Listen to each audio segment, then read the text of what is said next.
हिंदी कहानियाँ सुनने के लिए बीके एंटरटेनमेंट के चैनल को सब्सक्राइब करना ना भूलें और साथ ही लगा बेल आइकन भी जरूर दबाएं। नमस्कार, मैं पिया सिंह आपके लिए लेकर आई हूँ कहानी यशोदा। इस कहानी के लेखक हैं किशन नेगी। उत्तराखंड के अल्मोड़ा जिले में एक छोटा सा कस्बा है गनाई। बहुत ही सुंदर, रमणीय व प्राकृतिक सौंदर्य से ओतप्रोत गनाई एक घाटी है जिसके चारों तरफ देवदार व चीड़ के घने जंगल है। बुरांश इसकी सुंदरता पर चार चांद लगा देता है। यहाँ से 2 मील पर एक छोटा सा गांव है कुरमान। किशन आज 15 वर्षों के बाद अपनी चचेरी बहन पद्मा की शादी में शामिल होने आ रहा है। किशन दिल्ली में सरकारी बैंक में अधिकारी है। 5वीं तक की शिक्षा यहीं के प्राथमिक विद्यालय से ग्रहण की थी। किशन के चाचा के घर में आज बहुत चहल पहल थी। आंगन में आम की छांव तले महिला संगीत चल रहा था। जब महिला संगीत का कार्यक्रम चल रहा था, एकाएक किशन की नज़र कोने में बैठी एक लड़की पर टिक गई जो एक पहाड़ी गीत गा रही थी। उसके बाल खुले हुए थे, गुलाबी रंग की सलवार कमीज पहने हुए थी। जाने क्यों किशन उसकी ओर आकर्षित होता चला गया। पद्मा से उसे पता चला कि वो साथ वाले गांव की यशोदा है जिसने चौखुटिया से एमए की है और अभी कुंवारी है।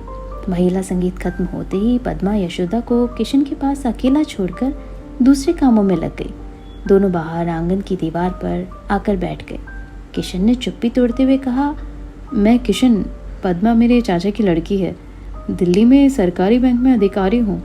उसने आगे कहा, याद करो मैं और तुम इसी गांव के प्राथमिक पाठशाला में एक ही कक्षा में थे। फिर बचपन की कुछ और बातें याद दिलाई तो यशोदा को भी धीरे धीरे बचपन के वो सुनहरे लम्हे याद आने लगे। तुझे तेरी ईजा खेत में याद कर रही है, जल्दी बुलाया है। एक लड़का यशोदा के पास आकर बोला। ये वही अमर था जिससे यशोदा प्रेम करती थी। यशोदा ने अमर और किशन का एक दूसरे से परिचय करवाया और फिर दोनों वहाँ से खेतों में चले गए। पहाड़ों की सिंदूरी सांझ डल रही थी। सामने की पहाड़ी से सूरज भी अलविदा कह रहा था। पंछी भी अपने अपने घरों को लौट रहे थे। कुछ ही देर में पहाड़ी धुन पर थिरकती हुई बारात भी आंगन में पहुंच चुकी थी। सभी लोग बारातियों के स्वागत में व्यस्त थे, लेकिन इधर किशन का ध्यान सिर्फ यशोदा पर ही टिका हुआ था। विवाह की पहाड़ी रस्म शुरू हो चुकी थी। किशन और यशोदा बाहर आंगन में आ गए और जहाँ कोई भी नहीं था, यहाँ बैठकर दोनों ने अपनी अपनी जिंदगी की सारी बातें साझा की, बचपन से अब तक की। लेकिन जाने क्यों यशोदा को अभी भी यकीन नहीं हो रहा था कि क्या ये वही किशन था जो कक्षा में हर रोज उसकी लंबी चोटी खींचकर अकारण उसे परेशान करता था।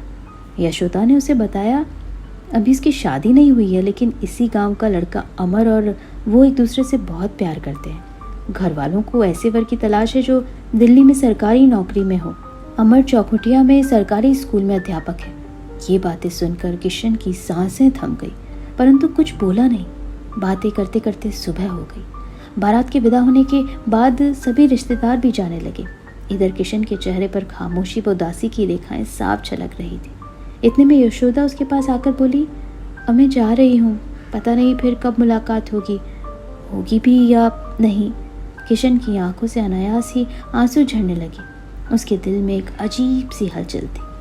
किशन को इस स्थिति में देख यशोदा भी अपने आंसू पर काबू न रख सकी।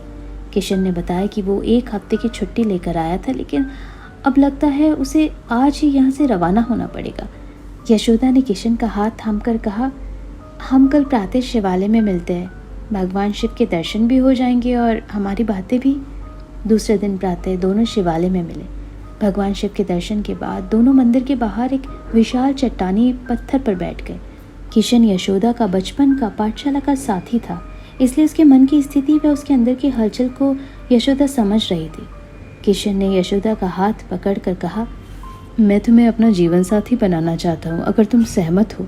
इस बार किशन ने अपनी बात को बहुत ही भावुक मगर गंभीर मुद्रा में आगे बढ़ाते हुए कहा, पद्मा, तुमसे मिलने के बाद एहसास होने लगा है जैसे मेरी तलाश आज पूरी हो गई। दिल्ली में हमारा अपना मकान है। पिछले महीने ही मैंने कार भी खरीदी है। मैं और मेरे घरवाले तुम्हारा हर तरह से ख्याल रखेंगे।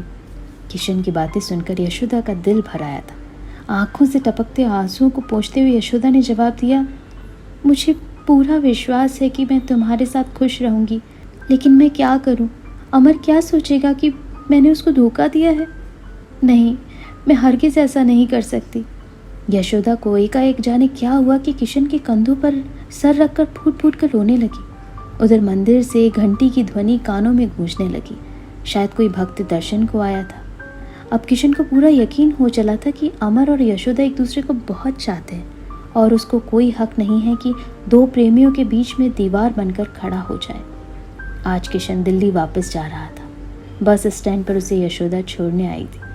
किशन का हाथ पकड़कर भरे स्वर में कहा, किशन, मुझे गलत मत समझना। तुम बहुत ही समझदार हो। तुम एक बैंक अधिकारी हो और मैं गांव की एक भोली भाली लड़की। तुमको एक ऐसी लड़की की ज़रूरत है जो मुझसे अधिक समझदार व आधुनिक हो। इतने में बस चल पड़ी। यशोदा तब तक बस को एकटक देखती रही जब तक नज़रों से ओझल नहीं हो गई। आँखों से झड़ता सावन अपनी चरम पर था।